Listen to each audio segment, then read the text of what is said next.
Hello guys, welcome back on my YouTube channel Simran IELTS. So guys, आज आप लोगों के साथ रीडिंग की वीडियो जिसमें हम लोग लिस्ट ऑफ एडिंग को डिस्कस करेंगे। आई होप सो आप लोग बहुत अच्छे होंगे। सो गाइज, अगर आप लोग मेरी ऑनलाइन क्लासेस में इंटरेस्टेड हैं तो इस गिवन नंबर के ऊपर टेक्स्ट करके क्लासेस को ज्वाइन कर सकते हो। सिंगल मॉड्यूल को भी आप लोग है वो ज्वाइन कर सकते हो। सो जब भी हमने लिस्ट ऑफ एडिंग करनी है तो किस तरीके से करनी है, क्योंकि बहुत सारे लोगों के माइंड में ये कन्फ्यूजन होती है कि हमें तो दो तीन ऑप्शन आंसर लगते हैं, तो आंसर हमने एक्यूरेट है वो कैसे निकालना है। सो देखना, एक बहुत अच्छी सी ट्रिक आप लोगों के साथ शेयर करने वाली हूँ। होप सो अच्छी लगेगी। चैनल को सब्सक्राइब कर देना। सबसे पहला काम, जब भी आपको लिस्ट ऑफ एडिंग आएगी ना, तो ये जो आपको ऑप्शन दिए हैं, ठीक है, जितने भी आपको ये ऑप्शन दिए हैं आपने सबसे पहले इनको काउंट करना है। तो ऑप्शन यहाँ पे हमारे पास 10 है और पैराग्राफ हमें कितने उन्होंने काउंट करने को बोला है, ए से लेकर जी तक। अब देखो, पैराग्राफ्स हमारे 7 है, जिसका हमने आंसर देना है वो 7 है। ऑप्शंस हमारे पास 10 है, क्वेश्चन 7 है, ऑप्शंस 10 है। सो इट मीन्स कि इसमें से 3 ऑप्शन होंगे जो कि हमें एक्स्ट्रा दिए हुए हैं कंफ्यूज करने को। तो सबसे पहले आपने ये काउंटिंग है वो डेफिनेटली करनी है, भी कितने पैराग्राफ्स है और कितने आपके पास ऑप्शंस है। तो जितने भी आपके पास एक्स्ट्रा ऑप्शंस होंगे वो अपनी साइड में लिख लेना है कि मेरे पास इतने एक्स्ट्रा, जब इसके अकॉर्डिंग कितने एक्स्ट्रा है, हमारे पास 3 एक्स्ट्रा ऑप्शंस है वो अवेलेबल है। और कभी भी एक वर्ड को देखकर हम जो है लिस्ट ऑफ एडिंग में आंसर है नहीं लगाते। अगर कोई भी बच्चा एक वर्ड को देखकर आंसर लगाता है तो उसकी कभी भी लिस्ट ऑफ एडिंग है वो करेक्ट नहीं जाएगी, क्योंकि वो एक्यूरेट मेथड नहीं है। तो मैं आपको बताऊंगी, देखना कितनी अच्छी आपके पास एक्यूरेसी है लिस्ट ऑफ एडिंग में, वो आएगी ही आएगी। भी 2 लाइन ऊपर वाली और 2 लाइन नीचे वाली नहीं पढ़नी। अब देखो, ये मेरे पास इतना पैराग्राफ है, ठीक है। अगर आपको किसी लाइन की ट्रांसलेशन नहीं आती है तो आपने छोड़ देना उसको, ठीक है। अगर कोई वर्ड का मीनिंग नहीं पता तो स्किप कर देना, क्योंकि जो लिस्ट ऑफ वर्डिंग होती है वो एक लाइन के ऊपर कभी भी डिपेंड नहीं होती है और एक वर्ड के ऊपर भी कभी डिपेंड नहीं होती है। तो इस पैराग्राफ में जो आपको समझ में आएगा वो आपने देखना है। और क्या चीज़ अपने माइंड में रखनी है, बार बार किसकी टॉक कर रहे हैं, जिसकी ज़्यादा बार टॉक होती है ना, बेसिकली वही हमारा आंसर आता है। एक वर्ड देखकर कभी भी आंसर है हम नहीं लगा सकते हैं, ठीक है। सो देखते हैं क्या चीज़ बताइए, और जितनी चीज़ हमें समझ में आएगी उसको हम वहाँ पे जाके मैच करेंगे और अपना आंसर निकालेंगे। तो नहीं लाइन की ट्रांसलेशन आती है उसको स्किप करते जाना। सो देखो क्या बोला, the great fire of London swept through London in September 1666 devastating many building. ये जो आग लगी थी वो सितंबर 1666 को लगी थी, जिसकी वजह से काफी ज्यादा जो बिल्डिंग्स है वो खराब हुई थी, इंक्लूडिंग इतने हाउसेस। क्या, although the verified death toll was only 6 people. जो वेरीफाइड डेथ हुई थी वो सिर्फ 6 लोगों की हुई थी। It is unknown how many people died in the great fire of London. ये उनको नहीं पता भी कितनी टोटल लोगों की डेथ हुई है, लेकिन जो वेरीफाइड हुई है वो 6 ही है। Because many more people die through indirect causes, क्योंकि कुछ लोगों की जो डेथ है वो किसी और रीजन की वजह से भी हुई है। The financial loss caused by fire was estimated to be 10 millions at the time when London annual income was only 12,000 pounds. So क्या उनको कितना फाइनेंशियली लॉस हुआ, कितना उनको फाइनेंशियली सफर करना पड़ा, वो है 10 मिलियंस का। उनकी इनकम 1000 में थी और उनको नुकसान मिलियंस में हो गया। तब फाइनेंशियली रूइंड, वहाँ पे जो लोग थे उनको काफी ज्यादा फाइनेंशियली है वो सफर करना पड़ा। ये जो बात जितनी मुझे समझ में लगी है वहां पे जाके मैच करते हैं कि किसके साथ मैच होती है। ताकि सबसे पहले मैंने वो वर्ड्स कट करने हैं जो मैंने इस पैराग्राफ में नहीं पढ़े हैं। जिस ऑप्शन में आपको कंफ्यूजन होगी उसको हम पेंडिंग है वो डाल लेंगे। एक्सटिंग्विश द फायर, फायर को बुझाने की बात कहीं पर नहीं की, सो ये तो आंसर नहीं आ सकता। स्मोक वर्ड देखो इस पैराग्राफ में है कहीं आपने पढ़ा, सो कहीं पर भी नहीं। स्मोक वर्ड भी कहीं पर नहीं है तो ये भी नहीं आएगा। फायर की बात हुई है लेकिन मूवमेंट वर्ड है कहीं पर, ऊपर देखो है कहीं पर, नहीं है तो ये भी नहीं आएगा। फूड वर्ड है ऊपर देखो, कहीं पर भी नहीं दिया हुआ तो ये भी नहीं आएगा। एशेस वर्ड नहीं है। हाउ इट स्टार्टेड, आग लगी कैसे, इसकी बात भी नहीं देखी, ठीक है। ट्रेड वर्ड नहीं आएगा। अब देखो, जो बच्चों को कंफ्यूजन आएगी वो कोस्ट, लंदन, बिल्डिंग्स वाली ऑप्शन में आएगी। अब देखना इनमें से एक्यूरेट आंसर मैं कैसे फाइंड आउट करती हूँ, आपने उसी तरीके से बेसिकली ये करना है। अब देखो, ये जो मुझे लंदन है यहाँ पर भी उन्होंने लंदन दिया हुआ है, ठीक है, तो ये वर्ड तो मैच हुआ है। अब न्यू देखते हैं, अब इस पैराग्राफ में न्यू गिवन है क्या, देखो कहीं पर भी आपको न्यू वर्ड इन्होंने यहाँ पे नहीं दिया हुआ। मतलब एक वर्ड तो मिल गया लेकिन दूसरा वर्ड इसमें नहीं है, तो ये मेरा आंसर नहीं आ सकता। बचती हैं कोस्ट और बिल्डिंग्स। कोस्ट और बिल्डिंग्स बचे, इन दोनों में से एक आंसर आएगा। मैंने आपको क्या बोला, जिसकी बात ज्यादा बार होती है वो हमारा आंसर निकल के इसमें बेसिकली आता है। सो लेट्स सी किसकी ज्यादा टॉक हुई है, बिल्डिंग्स की ज्यादा टॉक हुई है या फिर कोस्ट की ज्यादा टॉक हुई है। सो देखते हैं, ये रहा कोस्ट, ये भी रहा पैसे की बात, ये भी रही पैसे की बात, ये भी रही पैसे की बात, ये भी रही पैसे की बात, ठीक है। और बिल्डिंग्स तो एक बार ही दिया है, बिल्डिंग्स एक बार ही दिया है, और तो कुछ कहीं पर भी उन्होंने बिल्डिंग की कोई बात ही नहीं की। तो मैक्सिमम बात किस ऑप्शन की हुई है, कॉस्ट वाले की हुई है या फिर बिल्डिंग्स वाले की हुई है। सो जब भी आप दो ऑप्शंस में कंफ्यूज हो जाते हो ना, तब आपने क्या देखना है, किसकी ज्यादा बार बात हुई है, कौन सी ऑप्शन की ज्यादा बात हुई है। जिस ऑप्शन की ज्यादा बार बात हुई होगी वो आपका आंसर है बेसिकली निकलेगा। अब देखो बिल्डिंग्स एक जगह है और कोस्ट मुझे पैसे की बात बहुत बार मिल चुकी है, तो मेरा आंसर क्या आएगा, वो आएगा द कोस्ट। अब सेकंड को पढ़ते हैं। The great fire of London started on Sunday 2 September 1666 in a baker shop in pudding lane. So क्या चीज बताइए कि ये जो ग्रेट फायर ऑफ लंडन थी वो संडे को 2 सितंबर को 1666 को बेकर की शॉप में पुडिंग लेन में लगी थी। Although he claim that to extinguish the fire, उसने ये क्लेम किया था कि मैंने आग को बुझा दिया है। 3 hours later was a blazing. So क्या चीज बताइए, 3 घंटे बाद वहां पे आग की फिर से है वो लपटें हैं वो निकल रही थी, चिंगारियां निकल रही थी। It is not certain how the fire actually began, उनको पता नहीं लग रहा भी आखिरकार जो आग है वो लगी कैसे है। But it is likely that may have been caused by spark, वो बोल रहे हैं शायद कोई स्पार्क हुआ होगा इसी वजह से लगी होगी।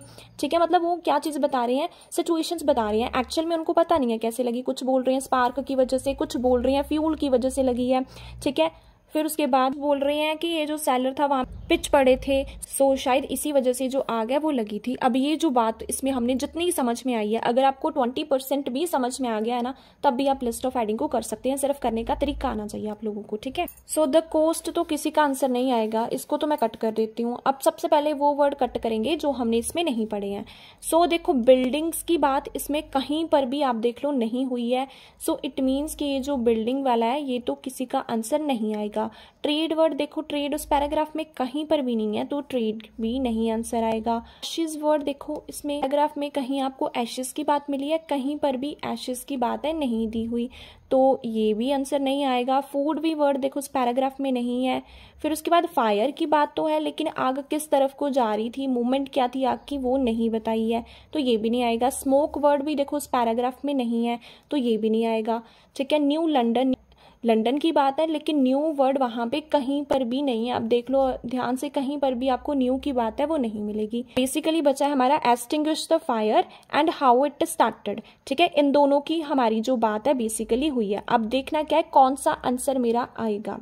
ठीक है बच्चे, इस दोनों ऑप्शन में बेसिकली कंफ्यूज होंगे, ये वाला और ये वाला। अब देखो कैसे आंसर निकालना है। मैंने आपको क्या चीज बताई है जिसकी ज्यादा बार बात होगी। अब देखते हैं एक्सटिंग्विश द फायर की ज्यादा बार बात हुई है या फिर हाउ इट स्टार्टेड, आग लगी कैसे है, उसकी ज्यादा बात हुई है। एक्सटिंग्विश द फायर मेरे पास ये रहा। ठीक है, कहीं और पर देखो, कहीं पर दिया हुआ है एक्सटिंग्विश द फायर, फायर को कहीं पर उन्होंने बुझाया है, इसकी कहीं और बात है नहीं। हाउ इट स्टार्टेड, आग लगी कैसे। सो देखो स्टार्ट की बात एक ये रही और ये वर्ड मुझे डायरेक्ट मिला। स्टार्टेड की बात एक मुझे ये लिखी हुई मिली और दूसरी ये दी हुई है।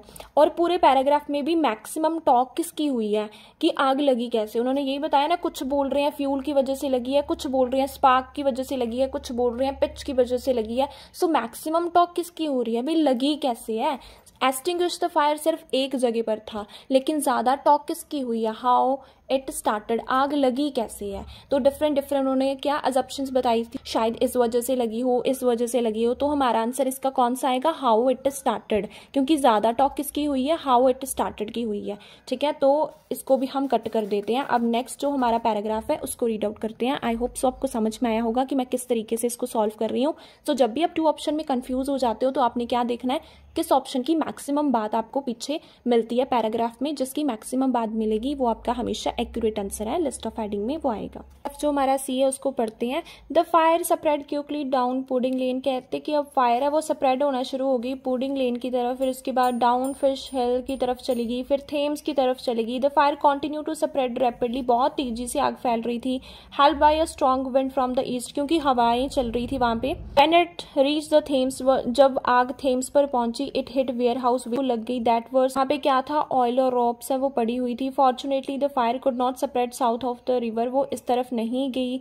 ठीक है, फिर उसके बाद क्या है, the fire was spreading so quickly, जो आग है वो बहुत तेजी से फैल रही थी। मोस्ट लंदन के जो लोग थे वो कंसंट्रेट कर रहे थे खुद को बचाने में, आग को बुझाने की कोई भी कोशिश है वो नहीं कर रहा था। जो वहां के लोग थे खुद को प्रोटेक्ट करने में लगे हुए थे, आग से कोई भी फाइट है वो नहीं कर रहा था। अब ये बात मैच करते हैं।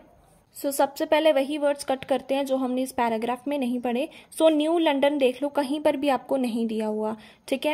एक्सटिंग्विश द फायर, फायर को बुझाने की बात कहीं पर भी इस पैराग्राफ में तो की नहीं है, अभी आग को बुझा रहे थे वो कहीं पर भी। Effect of smoke, smoke word भी कहीं पर नहीं है, आप देख लो। फिर उसके बाद फूड वर्ड भी नहीं है, एशेज वर्ड वो भी नहीं है, ट्रेड वर्ड भी नहीं है, बिल्डिंग वर्ड भी नहीं है इस पैराग्राफ में। सो बचा क्या हमारे पास, मूवमेंट ऑफ फायर, आग की क्या मूवमेंट थी, किस किस तरफ आग है वो जा रही थी उसकी बात हुई है। मैक्सिमम बात इस चीज की हुई है ना, बहुत तेजी से जा रही थी, पहले इस तरफ थी फिर दूसरी तरफ चलेगी। सो किसकी बात हुई है, मूवमेंट ऑफ फायर। सो इसका आंसर आ जाएगा मूवमेंट ऑफ फायर। अब इसको भी हम कट कर देते हैं। क्या चीज बताइए, in the 17th century, 17th century में people were not as aware of danger of fire as they are today. वहां उस टाइम के जो लोग थे वो इतना ज्यादा अवेयर नहीं थे कितनी डेंजरस हो सकती है आग, बट आजकल के लोगों को काफी ज्यादा इन्फो है। Buildings were made of timber, जो बिल्डिंग्स है वो टिम्बर की बनी हुई थी। covered in a pitch tightly packed together. Design of the building, flames could easily spread from buildings to building. Following a long dry summer, the city was suffering from drought, water was scarce and the wooden houses has dry out, making them easier to burn. So क्या चीज बताई है कि जो buildings थी वहां की वो टिम्बर की बनी हुई है, वो एक दूसरे के साथ पैक टुगेदर थी, मतलब एक दूसरे के साथ ऐसे जुड़ी हुई थी, ठीक है। जिसकी वजह से क्या है, एक बिल्डिंग को आग लग रही थी तो दूसरी की तरफ भी जा रही थी और तीसरी फिर ऐसे आगे आगे है वो बढ़ती जा रही थी। ऊपर से समर का टाइम था, सिटी में क्या ड्रॉट चल रहा था, सिटी ड्रॉट से सफ़र कर रही थी, वाटर की कमी थी और ऊपर से जो घर थे वो लकड़ी के थे और सूखे हुए थे, जिसकी वजह से आग है वो ज़्यादा है बेसिकली फैल रही थी। अब ये जो हमने इसमें बात बेसिकली पढ़ी है वो अब मैच कर लेते हैं, अभी किस ऑप्शन के साथ मैच होती है। सेम वही टेक्निक सबसे पहले करनी है आप लोगों ने, वो वर्ड कट करना है जो इस पैराग्राफ में नहीं है। So let's see, new London इस पैराग्राफ में कहीं पर भी नहीं दिया हुआ। एक्सटिंग्विश द फायर, फायर को बुझाया गया नहीं, कुछ भी एक्सटिंग्विश वर्ड तो इसमें आया ही नहीं है। स्मोक वर्ड भी देख लो इस पैराग्राफ में आपको कहीं पर भी है वो नहीं मिलेगा। फिर उसके बाद फूड शॉर्टेज, फूड वर्ड भी कहीं पर नहीं है तो ये भी नहीं आएगा। एशेज वर्ड वो भी कहीं पर नहीं है तो ये भी नहीं आएगा। ट्रेड वर्ड देखो, ट्रेड भी कहीं पर नहीं है तो ये भी नहीं आएगा। बचा क्या हमारे पास, बिल्डिंग्स। अब देख लेते हैं बिल्डिंग्स की कितनी बार बात हुई। देखो यहाँ पर भी बिल्डिंग्स बिल्डिंग्स बिल्डिंग्स बिल्डिंग्स, कितनी बार जो बात है वो किस चीज की हुई है, बिल्डिंग्स की हुई है, ठीक है। तो मेरा आंसर आएगा वर्नेबल बिल्डिंग्स, इसका है वो एक्यूरेट आंसर आएगा। और जो हो जाएगा वो साथ साथ में आपने इस तरीके से उसको कट कर देना है ताकि आपको एलिमिनेट करने में कोई प्रॉब्लम है वो नहीं आए, ठीक है। तो देखो ज्यादा टॉक किसकी हुई थी, बिल्डिंग्स की हुई थी। सो इसी वजह से जो मेरा आंसर है वो बिल्डिंग्स वाला है वो आ गया। अब देखो ये चीज क्या बताई है इनमें, पैराग्राफ ई में, observe that the fire and recommended to the king that building should be pulled down. अब ऊपर उन्होंने क्या बताया था कि बिल्डिंग एक दूसरे के साथ जुड़ी हुई थी, तो उन्होंने क्या किंग को बताया कि हम लोग क्या करते हैं, बिल्डिंग्स को गिरा देते हैं, बीच वाली बिल्डिंग्स को गिरा देते हैं ताकि आग आगे स्प्रेड ना हो। It could be the only way to stop the fire, यही एक तरीका आग को बुझाने का। The mayor made the order to pull down burning house using the fire hook. उसने क्या बोला कि जो घर को आग लगी है उसको फायर हुक की हेल्प से आप पुल डाउन कर दो, गिरा दो हाउसेस को, but the fire continue to spread, लेकिन आग वो कंटिन्यू रही, वो नहीं रुकी। फिर उसके बाद क्या चीज हुआ, navy and they agreed that they should blown up the house in the path of the fire. The hope was that by doing this they could create a space to stop the fire spreading from houses to houses. अब उन्होंने क्या करना शुरू कर दी, जो बीच वाले houses थे उनको गिराना उन्होंने शुरू कर दिया, सो दैट की बर्निंग हाउस में और जो बचे हुए हाउसेस है उसके बीच में स्पेस क्रिएट हो और आगे आग है वो स्प्रेड ना हो। The navy carry out the request and by the next morning the fire has been successfully stop. वो यही काम करते रहे और मॉर्निंग तक है वो आग वो सक्सेसफुली स्टॉप है हो गई है। सो देखो इस पैराग्राफ में कहीं देख लो ट्रेड कहीं पर भी लिखा हुआ यहाँ पे नहीं है तो ट्रेड को मैंने कट कर दिया। फिर एशेज वर्ड भी इसमें कहीं नहीं है तो उसको भी मैंने कट कर दिया। फूड वो भी नहीं है उसको भी कट कर दिया मैंने। स्मोक वर्ड भी कहीं पर नहीं है उसको भी कट कर दिया। न्यू लंदन की बात कहीं पर भी नहीं है उसको भी कट कर दिया। बचा क्या मेरे पास, एक्सटिंग्विश द फायर। पूरे पैराग्राफ में मैक्सिमम बात क्या की जा रही है, अभी आग किस तरीके से बुझाई, डिफरेंट वेज उन्होंने आग को बुझाने के ट्राई किए और एट द एंड है वो आग रुक भी गई। सो क्या है, आग को बुझाने की बात इसमें हुई थी मैक्सिमम। सो इसी वजह से जो मेरा आंसर है वो इसका आएगा एक्सटिंग्विश द फायर। तो इसको भी अब मैंने कट कर दिया। हो गाइस, मैंने आपको जितना भी अब तक करवाया आपको समझ में आया होगा। अपनी तरफ से बेस्ट देने की कोशिश कर रही हूँ। सो अब हम नेक्स्ट देखते हैं क्या चीज़ बताइए इस पर। वाली टिप्स एंड ट्रिक्स है ना बहुत रेयर स्टूडेंट्स को पता होती हैं और ये सबसे एक्यूरेट तरीका होता है लिस्ट ऑफ हेडिंग को करने का। अब देखो यहाँ पे क्या है, लंदन है ऑलमोस्ट टोटली रिकंस्ट्रक्टेड की कोशिश किया कि लंदन एकदम उन्होंने रिकंस्ट्रक्ट कर दिया, ऐसा भी बिल्कुल नया ही बना दिया उन्होंने। Many people went to the field outside London, काफ़ी लोगों को क्या है फील्ड में भेज दिया गया। They stayed there for many days sheltering in tents and some this way for months and even years, काफ़ी लोगों को ईयर्स और मंथ्स तक फील्ड में ही रहना पड़ा। थ्रू आउट 1667 में people clear rubble and survey the burned area, उन्होंने जहाँ पे आग लगी थी उस एरिया का उन्होंने सर्वे किया था। Much time was spent planning new street, काफ़ी टाइम लग गया उनको न्यू स्ट्रीट प्लान करने में। उसका लेआउट होगा, न्यू बिल्डिंग्स के क्या क्या रेगुलेशंस होगी। Public buildings were paid for with money for a new coal tax, but by the end of the year only 150 new houses had been build, इतने new houses उन्होंने बना दिए। The new regulations were design regulations बनाए to prevent such disaster happening again, ताकि इस तरह का कोई भी मिस हैपनिंग है वो आने वाले टाइम में ना हो। Houses now had to be faced in brick instead of wood, अब उन्होंने क्या ब्रिक के बनाने, ईंटों के बनाने शुरू कर दिए। पहले वुड के बनाते थे जिसकी वजह से आग स्प्रेड होती थी, अब उन्होंने ईंटों के बनाने हैं वो शुरू कर दिए।